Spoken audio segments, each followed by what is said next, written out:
नमस्कार दोस्तों, राधे राधे। राधा अष्टमी की आप सभी को हार्दिक शुभकामनाएं। राधा अष्टमी का त्यौहार 2025 में कब मनाया जाएगा? तो राधा अष्टमी का त्यौहार 2025 में जो है वो 31 अगस्त को मनाया जा रहा है। भाद्रपद मास के शुक्ल पक्ष की अष्टमी तिथि को राधा अष्टमी का त्यौहार मनाया जाता है, यानी राधा जी का जन्मदिन मनाया जाता है, क्योंकि इसी दिन राधा जी का जन्म हुआ था।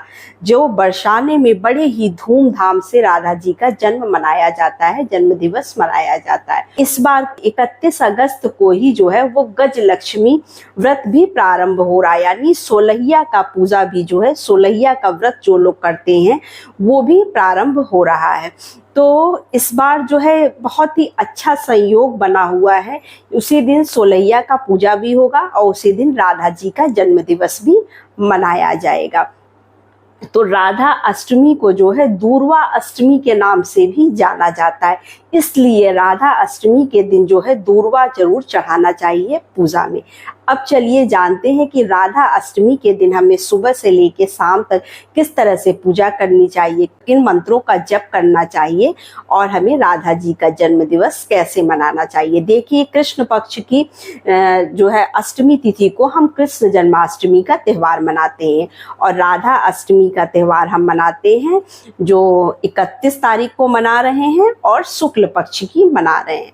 तो देखिए, शुक्ल पक्ष की अष्टमी को हम राधा अष्टमी का त्यौहार मनाएंगे। सुबह सवेरे स्नान वगैरह करके आप साफ स्वच्छ वस्त्र धारण कर लीजिएगा। कुछ लोग जैसे कृष्ण जन्माष्टमी का व्रत रखते हैं उसी तरह राधा अष्टमी का व्रत भी रखते हैं। जो कहते हैं कि जो लोग कृष्ण जन्माष्टमी का व्रत रखते हैं, विधि विधान से कृष्ण जी की पूजा जन्म वगैरह करते हैं, उनको राधा जी का भी जन्म दिवस उसी तरह से मनाना चाहिए, तभी उसका फल हमें पूर्ण तरह से प्राप्त होता है। तो हम सुबह सवेरे स्नान कर लेंगे, स्नान करके व्रत का संकल्प ले लेंगे।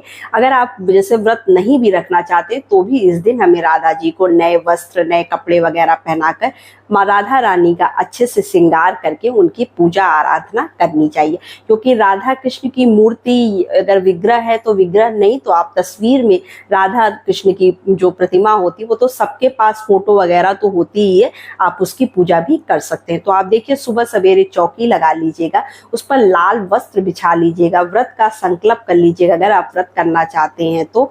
और इस दिन हम राधा जी को देखिए, अगर आपके पास मूर्ति है तो आप उनको पंचामृत से स्नान करा लीजिएगा। कराने के बाद उनको नीले रंग का वस्त्र, क्योंकि राधा रानी को नीले रंग का वस्त्र अत्यधिक प्रिय है। जब हम किसी का भी जन्मदिन होता है, किसी का भी बर्थडे होता है, जैसे हम कृष्ण जन्माष्टमी पर कृष्ण जी को माखन, मिश्री, दूध, दही, छाछ वगैरह का भोग लगाते हैं, उसी तरह हम राधा अष्टमी पर जो चीजें राधा जी को पसंद है उनका हम भोग लगाएंगे, वही चीजें हम राधा रानी को चढ़ाएंगे।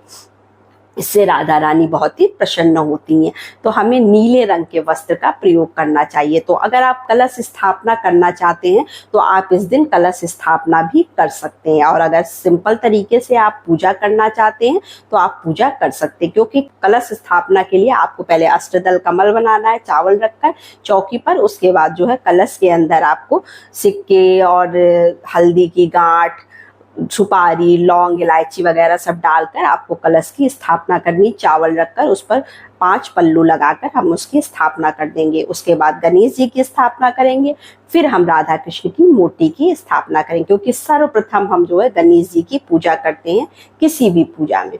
तो फिर हमें इस तरह से पहले मूर्ति को, अगर आपके पास मूर्ति है तो आप पंचामृत से स्नान करा दीजिए और अच्छे से उनका श्रृंगार कर दीजिए। नीले रंग का वस्त्र जहाँ तक हो सके आप उनको पहनाइए, उनके लिए नए वस्त्र वगैरह ले आइए, जैसे हम कृष्ण जी के लिए लेकर आते हैं जन्माष्टमी पर, उसी तरह से हमें राधा रानी की भी पूजा करनी चाहिए। और राधा रानी को भोग में क्या भोग लगाया जाता है, क्या सबसे ज्यादा राधा रानी को प्रिय है? तो देखिए, राधा रानी को सबसे ज्यादा अरवी प्रिय है, उनको अरवी का भोग जरूर लगाइए।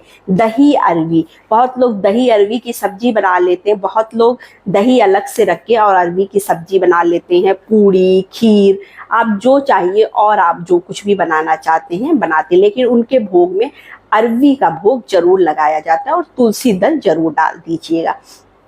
इस तरह से हम राधा रानी को भोग लगाते हैं और राधा अष्टमी की कथा सुनते हैं। राधा अष्टमी की किताब आती है जिसमें कथा लिखी होती है, आप उसकी पूरी कथा सुन लीजिएगा।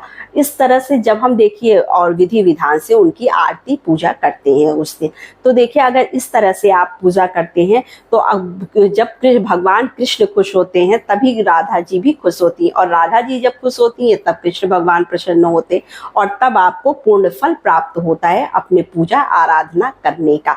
और इस दिन हमें राधा रानी की जो भी व्रत रहे या नहीं भी व्रत रखता है तो भी पूजा पाठ तो करना चाहिए। उसके बाद आपको मंत्रों का जप करना चाहिए। राधे राधे मंत्र का आप जप करते रहिए पूरे दिन। पूरे दिन अगर आप राधे राधे मंत्र का जप करते हैं, नहीं भी पूरे दिन कर पाते हैं, एक बार भी अगर आप प्रेम से दिल से राधे राधे बोल दीजिए तो आपके जीवन के सारे कष्ट खत्म हो जाएंगे और सभी बिगड़े काम बनने लगेंगे। तो राधा रानी बहुत ही दयालु हैं, हर किसी पर अपनी कृपा बरसाती ही है अगर आप उनके प्रेम से पूजा आराधना करते हैं। तो इस तरह से हमें पूजा पाठ करनी। और देखिए व्रत में आपको किस किस तरह से व्रत रख सकते हैं, तो पूज्य पंडित प्रदीप मिश्रा जी ने बताया कि हम 3 तरह से व्रत रख सकते हैं। देखिए बहुत लोग क्या करते हैं, फलाहार खा के व्रत रखते हैं। जैसे कुछ लोग कृष्ण जन्माष्टमी का व्रत रखते हैं तो उसमें फलाहार खा के व्रत रखते हैं। कुछ लोग निराजल रखते हैं, वैसे निराजल व्रत इसमें नहीं रहा जाता है, लेकिन अगर आप रखना चाहते हैं तो आप रख सकते हैं। तो कुछ लोग निराजल व्रत रखते हैं। कुछ लोग क्या करते हैं, पूजा करने तक ही मतलब व्रत रखते हैं, उसके बाद जो है सात्विक भोजन वो जो बनाते हैं, जो राधा रानी के लिए आप भोग बनाइएगा उस भोग को आप भी ग्रहण कर लीजिएगा। तो इस तरह से भी इस व्रत को किया जाता है।